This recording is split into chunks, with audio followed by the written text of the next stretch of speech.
Welcome back to our Voice of the Voter coverage. I'm Cindy Williams. I'm Pat Callahan. Numbers are coming in slowly tonight in Maine. Not really too much of a surprise. Huge voter turnout. News Center Maine's Clay Gordon is keeping an eye on the numbers, and he's at our interactive map in the newsroom. Clay, what are you seeing? Pat and Cindy, yeah, it is coming in slowly, but it's pretty colorful out there. Here's a look at the United States right now. As you can see, Maine is in red, but let's explain this number for a second. It looks like 7% of the votes are in right now. The precinct's reporting 54% are in Trump's favor there, 43% to Biden. Let's just take a look at the Electoral College numbers right now. It's flipped over. So Trump has the popular vote right now. Again, very early in this race, and it looks like 119-89, the Electoral College. Let's see how this breaks down here in Maine, county by county. So very colorful here. Let me explain some of these colors for you. This is not the darkest shade of red. This is the second darkest shade, and this means it's anywhere between 30 and 50% of a margin. That is also the same thing, the same concept with the darker blue. 30 to 50%. So let's just click on Aroostook County here. It's a big Trump margin right now. Only 8% in Aroostook County are reporting right now. And let's go to Cumberland County. This is pretty close. No, not so much close in this race, but when I get to the Senate race, it's a little bit closer than you might originally think. 11% in Cumberland County. And let's head over to the balance of power right now with the Senate. So again, at the beginning of the night, the Republicans had 30 seats that they did not have to defend. 35 for the Democratic side. All the ones in the middle are the ones we're watching. And the ones with the solid blue, as you can see here, these are the ones that have already been called, like Senator Markey, the independent, the Democrat right there. The ones closest to the middle, that's the ones we're watching. It looks like right here, Maine is leading towards Republican. However, it is very early. Let's take a first look at the Congressional District 1, which we are getting the results of that in right now. Looks like it's 53% to 47%, with 7% reporting right now. Congressional District 2, kind of an interesting story. Now, this is mostly the top half of the state.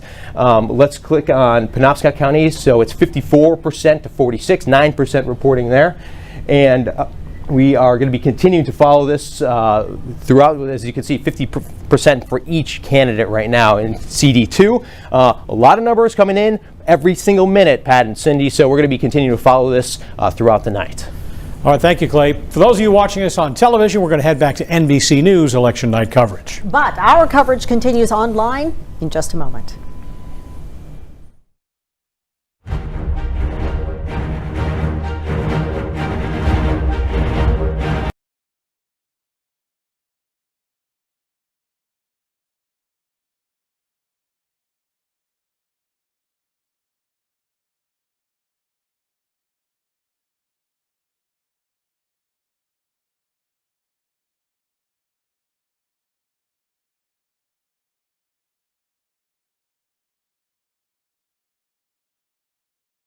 We have yet to see Sarah GIDEON herself. Her campaign team says we likely won't see her until more of those results start to come in and there's a little bit more movement in the polls. Now, we did catch up with Sarah GIDEON earlier today around 2 o'clock this afternoon in Portland, where she was meeting with different people at different polls. She started her day in Bangor. She worked through Bath, Brunswick, Freeport, and then made her way to Portland. Now, while she was in Portland, we asked her kind of what she thought about the day, and she said she had a lot of enthusiasm because she was feeling that from a lot of the voters. Now, we also talked about some of the negative attack ads that have been on both her side and Senator Collins' side, and she agreed that a lot of voters are tired, they're stressed out, but she also said a lot of that has to do with a lack of leadership. In fact, a lot of her election today was, quote, change what leadership looks like. That was something she kept saying to us today. Now, we also asked her about the possibility of this race going to ranked choice voting.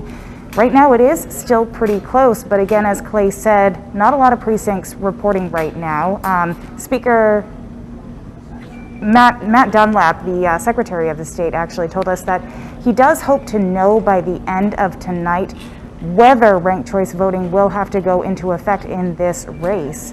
Now, Rob Caldwell is in Bangor. He's with the Collins campaign. We're going to toss things up to Rob. Hi, Amanda. Susan Collins finds herself in an atypical position tonight. she is in a very, very tight race. It's the first time that this has happened to her since she first ran for the Senate back in 1996. In her last 3 campaigns, she has won either decisively or overwhelmingly. Tonight, the race is, in the words of her campaign manager, a dead heat. That's what he said about the polls that they have been taking. They said they finished their polling on Friday. They hadn't had anything since then, but he said that it was just a dead heat. So we're going to have to wait and see what happens with the numbers. But here's the question. How did Susan Collins find herself in such a tight race? Well, you've probably heard the saying, all politics is local. That was true for a long time, but it doesn't appear to be true this time. Apparently, this time, all politics is national. It's all about Donald Trump, and it's to a large degree about who will control the United States Senate, Republicans or Democrats. And that is how a lot of voters, that is what a lot of voters decided upon, thought about as they were casting their ballots. And that is why Susan Collins is not coasting to victory as she has so many times in the past. Instead, she's locked in the fight of her political life. She spent the day traveling down from her home country, the county. She started in Caribou, her hometown, came down through Presque Isle, Washburn, Mars Hill, Holton, and then ended up here in Bangor. We're outside in a hotel parking lot on election night. This is unprecedented, but probably not unexpected in what has been an unprecedented year in so many ways. She's inside with her supporters. She came out and talked to them about 8:30, mostly expressions of gratitude, expressions of pride in the service that she's been able to give Maine in the U.S. Senate, and a lot of thanks to all the people who have helped her in this campaign. We don't know where this is going to go. As we've said throughout the evening, excellent chance that this will go to ranked choice voting tabulation, and we may not know the result until next week or even later. So that's where things stand here. We're going to keep watching the numbers as they come in. Cindy and Pat, back to you in the studio. Oh, no, I'm sorry, my error. Let's go find out what's happening in one of the congressional districts, Maine's 1st district race. Jared Golden versus Dale Crafts, and New Center Maine's Hannah Dineen is covering that for us. One side of that. Hannah?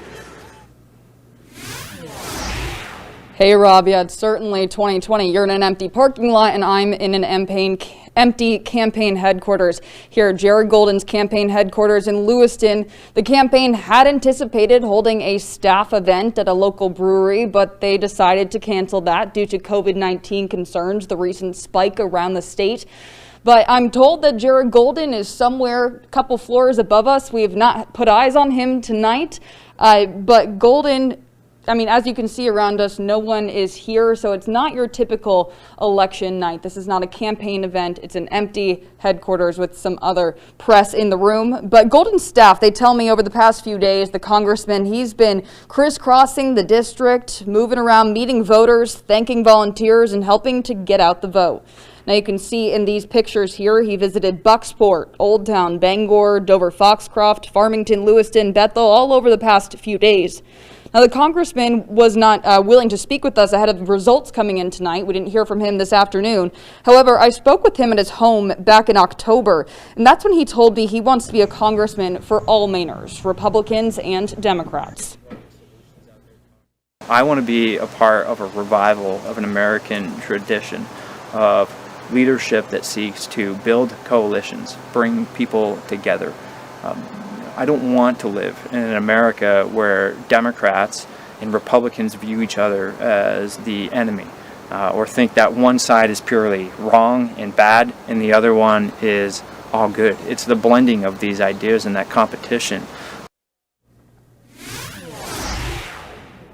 So the Golden campaign, they tell us we will hear from the congressman at some point tonight once more of these election results come in. And you can see behind me this podium here set for a speech of sorts or a statement. They tell me they're going to go up on their Facebook Live, and of course we will carry that on our Facebook Live as well.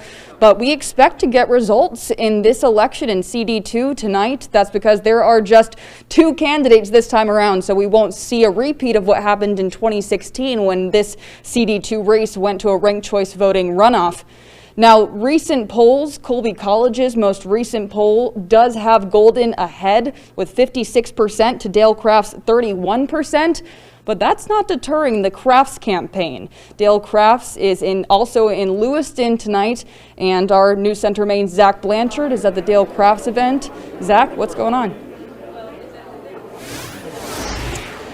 Yeah, Hannah, I think this is the only event we've been to just in the last few minutes here that has a crowd here of supporters, both for Dale Crafts as well as for the Trump Victory campaign. Now, you mentioned that poll, and it doesn't look very promising for Crafts, but that, of course, has not stopped voters and supporters from coming out here. Really, Crafts is banking on the success of President Donald Trump in Maine's 2nd District. I got the chance to ask him about that earlier tonight. Take a listen.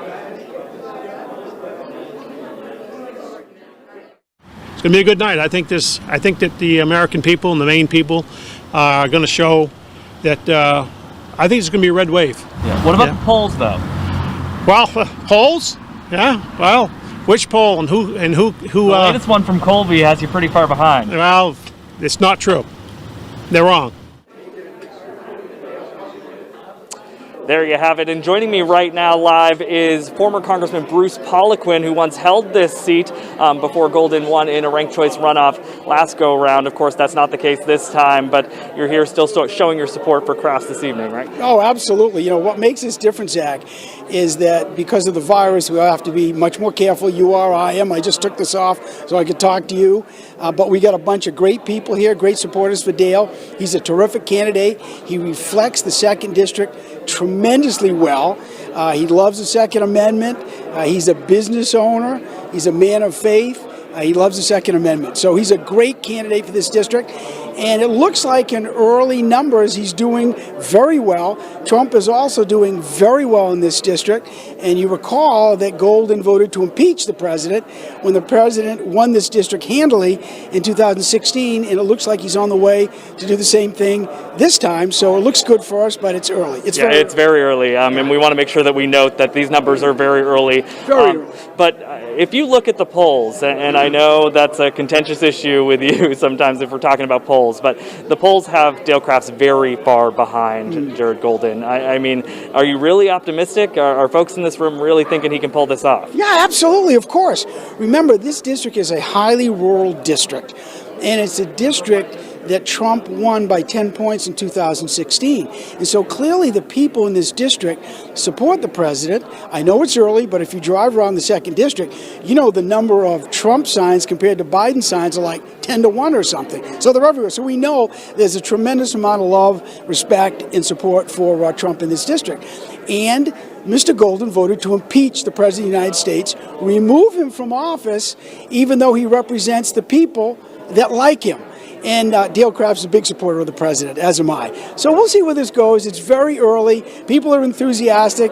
They're hopeful. They're looking forward to it. It's going to be a very long night. I want to check you on one of those things real quick, that Golden has been known to vote in favor of the president on certain issues here and there. I know you're harping on the issue of impeachment. Well, wait a minute, Zach. Wait a minute, Zach. Come on now. Let's get the whole story out here. Jared Golden votes 89% of the time with Nancy Pelosi. Now, he comes across and tries to come across as someone who's bipartisan. 89% of the time, look at his voting record, he votes with California liberal Nancy Pelosi and everybody else down there in that cabal. So he does not represent the district. He's not bipartisan. He's very partisan, and that's why he voted to impeach the president, and he voted against the USMCA deal. This removes, or rather replaces, the NAFTA agreement that shut down a lot of our mills. The USMCA deal is a new trade deal we have with Canada and Mexico. Canada is our biggest trading partner. And Golden votes against that deal, which hurts Maine jobs. The voters know that. The voters also know that he voted to impeach the president. All right. Thank you so much, Congressman. I think we'll leave it there. Of course, a lot more results coming in tonight, and we're going to really keep an eye on the campaign here. We're not sure when we're going to hear from Crafts formally because it's really going to depend on what those results shape out to be. But for now, I'll send things back to you guys.